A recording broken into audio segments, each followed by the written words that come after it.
En este video vamos a revisar el proceso de muestreo, pero en el dominio de la frecuencia. Para estudiar lo que sucede al espectro de una señal durante el proceso de muestreo, vamos a considerar una señal f de x de soporte finito y banda limitada, cuya transformada de Fourier es f de chi.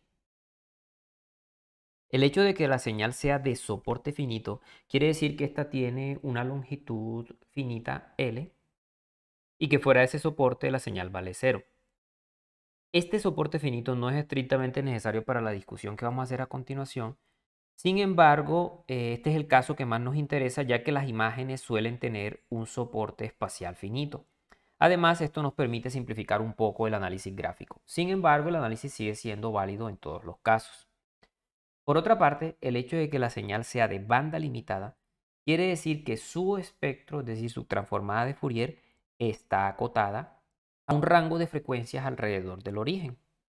Así, el espectro mostrado en pantalla, todas las componentes se encuentran entre la frecuencia menos chi max y chi max. Los componentes por fuera de ese rango valen 0. Esta condición tampoco es necesaria para muestrear y discretizar una señal, pero nos va a permitir entender un importante teorema sobre el muestreo de señales. Bueno, con esta notación, entonces gráficamente tenemos una señal en el dominio continuo f de x, cuya representación en el dominio de la frecuencia es f de chi. Ahora vamos a ver a continuación qué sucede con esta señal y su espectro cuando hacemos el muestreo.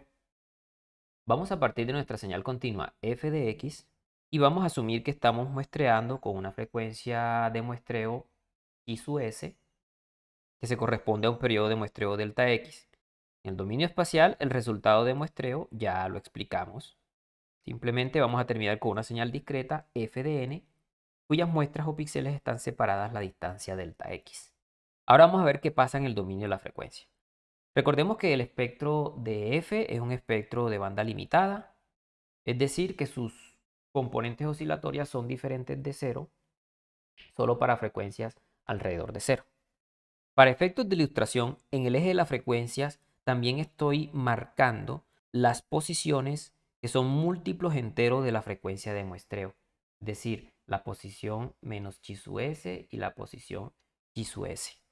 En este ejemplo yo estoy seleccionando una frecuencia de muestreo chi sub s que es mayor a la frecuencia máxima de la señal, es decir, chi sub s es mucho mayor y máximo. Muy bien, este es el espectro de la señal continua f de x. Partiendo de este espectro vamos a generar el espectro de la señal discreta f de n. Para esto es necesario hacer dos cosas. Primero, vamos a tomar el espectro original y vamos a aplicarle un escalamiento al eje de las frecuencias. Concretamente, el escalamiento que vamos a aplicar es 1 sobre chi sub s. Por lo tanto, estos ejes que antes estaban en menos chi sub s y chi sub s, cuando hagamos la conversión, van a estar ubicados en las posiciones de menos 1 y 1.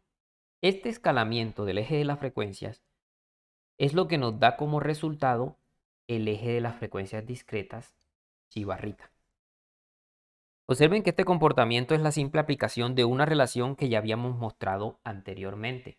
Concretamente, ya nosotros habíamos demostrado de que chi barrita era igual a la frecuencia chi dividida por la frecuencia de muestreo. Ahora, lo segundo que vamos a hacer es replicar este espectro en las posiciones correspondientes a múltiplos enteros de la frecuencia de muestreo. Es decir, vamos a colocar réplicas en las posiciones de menos 1 y 1. Este proceso de colocar réplicas se repite para todas las frecuencias múltiplos enteros de la frecuencia de muestreo. Es decir, para efectos de visualización aquí yo solo estoy mostrando las posiciones menos 1 y 1, pero esto también sucede para menos 2, 2, para menos 3, 3, etcétera, etcétera, hacia menos infinito y hacia infinito. Con este segundo paso ya hemos completado el espectro de la señal discreta f de n.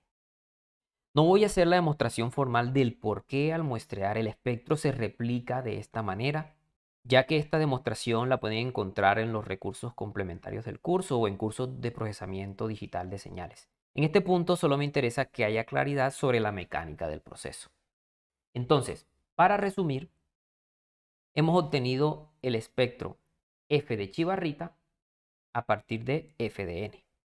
Este espectro que acabamos de obtener se corresponde justamente a la transformada de Fourier en espacio discreto o a la DSFT de la señal f de n.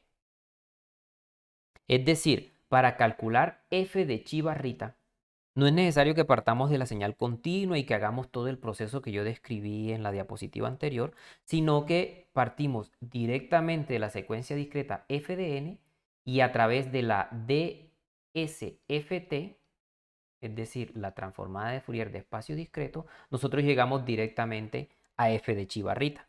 La DSFT nos permite partir de la señal discreta f de n y generar directamente su espectro. Al igual que en el caso de la transformada de Fourier continua, la DSFT inversa nos permite partir del espectro para generar la secuencia discreta f de n. En este punto cabe destacar algunas diferencias entre la transformada de Fourier en espacio discreto que acabamos de ver y la transformada de Fourier de señales continuas, es decir, f de chi, sin la barrita.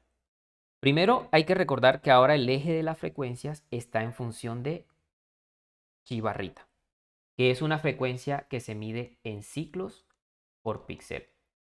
Segundo, el espectro de la señal discreta siempre será periódico, con infinitas réplicas alrededor de las frecuencias de 0, 1, menos 1, 2, menos 2, etc. Estas réplicas se extienden desde menos infinito hasta más infinito. Al igual que con la transformada de Fourier continua, la DSFT tiene expresiones matemáticas para las ecuaciones de análisis y síntesis. Concretamente, esta ecuación de análisis es la que me permite generar el espectro chi barrita a partir de la secuencia discreta f de n. Esta es la ecuación de la DSFT inversa o ecuación de síntesis que me permite recuperar la secuencia f de n a partir de su espectro f de chi barrita. Observen que la principal diferencia respecto a la transformada de Fourier continua es que ahora, en lugar de una integral, tenemos una sumatoria. Esto es lógico ya que ahora la señal de origen es una secuencia discreta f de n. Antes teníamos aquí una señal continua f de x. Por otro lado, la transformada inversa naturalmente va a quedar en función de la frecuencia chi barrita y en función de la variable discreta n. Para terminar, vamos a revisar el teorema de Nyquist. Para explicar este teorema vamos a considerar nuestra señal muestreada f de n y su espectro correspondiente. Recordemos que al principio del video habíamos dicho que la señal tenía un espectro de banda limitada. Esto implica que este extremo se corresponde a la frecuencia de máxima y barrita máxima, y por otra parte este otro extremo se corresponderá a la frecuencia de 1 menos chi barrita máxima. Para que el proceso de muestreo no altere el contenido espectral de una señal muestreada, es necesario que las réplicas espectrales no se mezclen y se mantengan independientes. Esto claramente va a imponer un límite en los valores de chi barrita máxima. Concretamente, los valores de frecuencia máximos deben ser tales que en el caso extremo, las réplicas espectrales de la señal muestreada queden justo al límite de comenzar a solaparse, tal como se muestra en esta figura. Si las frecuencias máximas son muy altas, las réplicas se van a solapar y esto va a alterar el contenido espectral de la señal discreta. Este fenómeno se llama aliasing. Justo en el límite, es claro que el límite superior de esta réplica espectral, es decir, chi barrita máxima, debe igualarse con el límite inferior de esta otra réplica espectral, que es 1 menos chi barrita máxima. Como resultado, la frecuencia máxima de la señal discreta nunca debe tener un valor superior a 0.5 ciclos por píxel. Esto a su vez implica que la máxima frecuencia continua antes del muestreo debe ser inferior a la mitad de la frecuencia de muestreo. Para demostrar este par de expresiones, vamos a hacerlo manualmente. Recordemos que la condición que debe cumplirse es que chi barrita máximo debe ser igual a 1 menos chi barrita máximo. Entonces, claramente, 2 veces chi barrita máximo va a ser igual a 1 y por lo tanto chi barrita máximo va a ser igual a 0.5. Entonces, estrictamente, si nosotros queremos evitar solapamiento, debe cumplirse que chi barrita máximo sea inferior a ese límite. Por otra parte, si nosotros recordamos que las frecuencias discretas son iguales a las frecuencias continuas divididas por la frecuencia de muestreo,